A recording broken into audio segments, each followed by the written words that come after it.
thought I'd make a quick video about my Fujifilm 16mm f2.8 weather resistant lens. Bit of a shocker, this one for me, bit of a shocker. So let's get to it. I bought this lens in January 2022, so a bit more than 18 months ago now, and I paid about £205, I think it was, as an eBay purchase, second hand. And I bought it to replace the 18mm Fuji lens that I had, which I didn't really get on with. I had it for quite a long time, the 18mm. Didn't really like it, very noisy.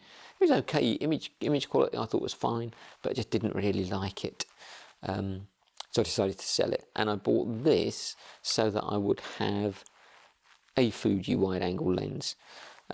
And I have to say that, you know, when you look at this thing, it's, you know, the condition of it, I would say, you know, it's, to look at it, you'd say excellent condition. It really is near mint.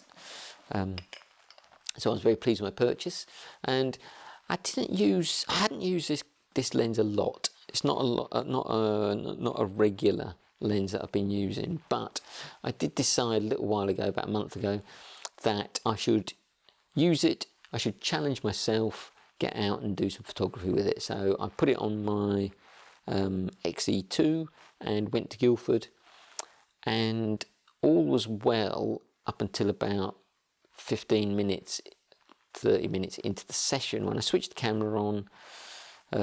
It had been working okay up until this point, and then I switched it on one occasion, and the rear screen started to flash on the camera. So I switched it off, switched it on, blah, blah, blah, blah. And if you left it flashing for long enough, it would come up with a message saying lens error. And there was nothing I could do to get over that. You know, I tried switching the camera off and on and taking the lens off and on, blah, blah, blah, blah, blah, blah. Same result, couldn't get past this flashing screen and the lens error message. So when I got home, I tried this lens on my other Fuji bodies, my XE1 and my X-T2, same result. So at that point I thought, I've probably got three options. I can either send it away to be serviced and repaired by Fuji. I can sell it as a faulty lens for spares or repair, or I can take a look inside it and try to fix it myself. So I decided on the let's take a look inside it and try and fix it myself. And I looked on YouTube at some videos where people had dismantled lenses, similar, not this lens, but similar lenses. And as you can see on the rear mount, there's 4 screws around the edge on the actual metal mount, and there's 2 screws kind of either side of the contacts here, which hold the electrical piece in. So it's not really that difficult to get inside this lens, and you're not, if you're going in through the back there and looking at the electronics part, you're not disturbing any of the optical elements or anything like that. So I thought it's safe to take a look inside. And when I got the mount off, I was a bit shocked by what I found, to be quite honest. And it was a bit of a mess in some parts inside it. Clearly there'd been some moisture ingress, and you could see where the 4 screws are, where some of those screws are, there's a little metal plate underneath the mount itself, and clearly there was some corrosion on those parts.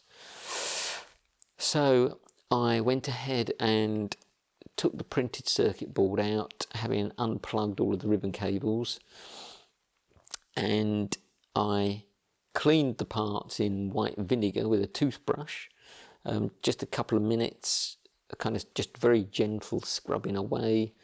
There was a couple of the connectors where the green kind of build up corrosion salts, I guess they are, crystals. They were difficult to get off, and I had to use the tip of a scalpel just to kind of very gently scrape some of that crud away. So that was quite tricky, and I used kind of a magnifying glass to make sure I was being really careful. So I took my time, quite patient with it. I was a little bit apprehensive about it, but I thought at the end of the day, you know, what have I got to lose here? So having given it all a bit of a scrub in white vinegar and then rinsed it all off in clean water, I dried it all out, including using, you know, just using paper towel and then a hairdryer. Very gently dried it all out, put it all back together again, and when I tried it on the camera, it all seemed fine. So I took it out for another test to Guildford again on another occasion, and got some results that seemed fine, and all now seems well with the 16mm.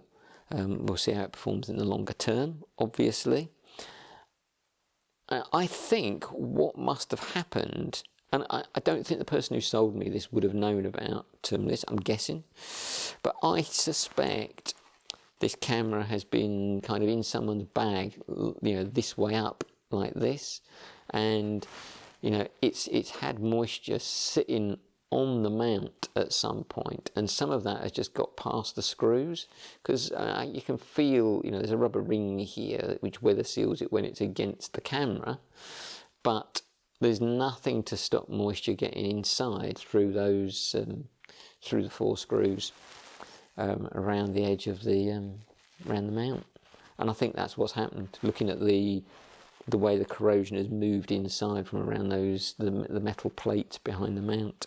So I think the lesson here is, if you're carrying one of these in your bag, you're probably better off having it that way up in your bag if it's likely to get damp or wet or any moisture on it, rather than that way up.